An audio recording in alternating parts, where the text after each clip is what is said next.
So I often get asked, how do I choose which 124 to drive on what day? Well, today the choice was simple. I simply put the key in position 2, and blue-black showed more than half a tank of fuel, so it was the winner today, and I took it for a drive to go check out this 210 that I was very curious about. So this is the 210 in question. It is a facelift version, and it is a V8. This is the E430, and yes, that paint is very shabby. It would in reality need a complete respray, so whatever the asking price is for this car, you can add at least $10,000 in Australia for a half respectable paint job. Do the economics add up for a 210? In honesty, no, absolutely not. Because when you add in the purchase price and everything else it needs, you might as well just buy a half-decent 211 with a V8. So this also needs a front bumper, but I believe one does come with the car. The fender is also damaged. And yeah, as you saw earlier, there is clear coat peeling absolutely everywhere. But nonetheless, let's see what it's like on the inside. Now, it does have that usual appearance of MBs of this era. It is a lot more modern than the 124. This can be a good or a bad thing. This one has just under 200,000 Ks on it, which seems about normal for the 430 because they are a nice car to drive around. The wood is in pretty good condition, so you don't have that to worry about at least. The annoying things are the condition of the leather, and also the driver's door trim looks a bit shabby.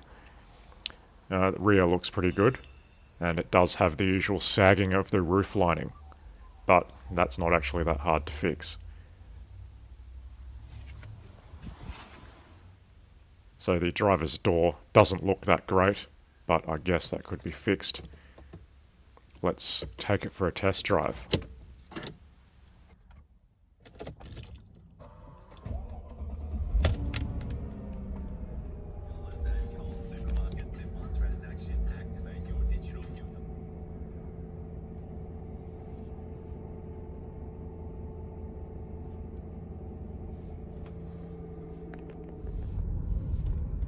So this is my first drive in a 210, and a V8 one at that.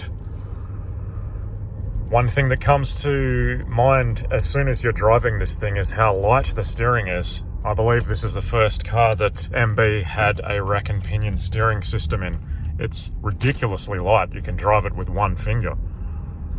It does remove a lot of the feel of driving the car. It's quite a numbed sensation. It's a good thing, really, I guess, if you want that kind of thing. I actually like driving this car, surprisingly. I didn't know what to think when it came to 210s. I've never been a fan of how they look, but it's growing on me slowly. The interior is definitely a lot more modern than the 124, but I don't believe the quality of the materials are there, because this interior leaves a lot to be desired as far as condition is concerned. For a 210 though, it's actually pretty good. This is a 430, so it's got the 4.3 litre M113. Honestly, I like it. I could see myself restoring a car like this. It does need quite a bit of exterior stuff. It needs a complete paint job. Do I want to do that again? I don't know. I guess I'll have to sleep on it. 430s in Australia are not that easy to come by. They always have pretty high mileage. This has got almost 200,000 Ks on it. For a 430, that's pretty normal. That's just how it is. And yeah, someone just pulled out in front of me, so I had to drop the camera there.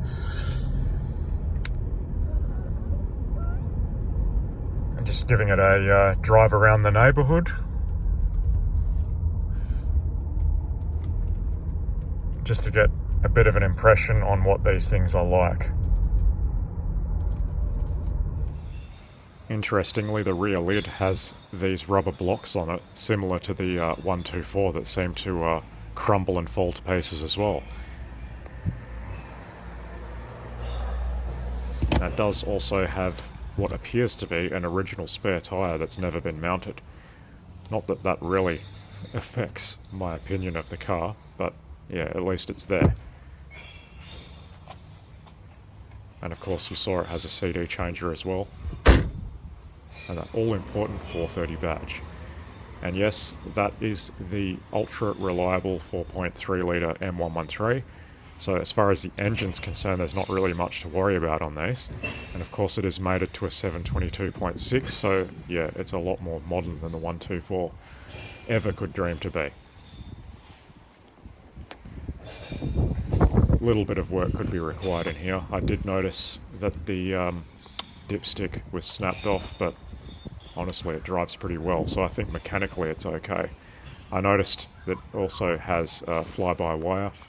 Absolutely no linkage to the engine mechanically from your foot. It's all electronic. I have much to think about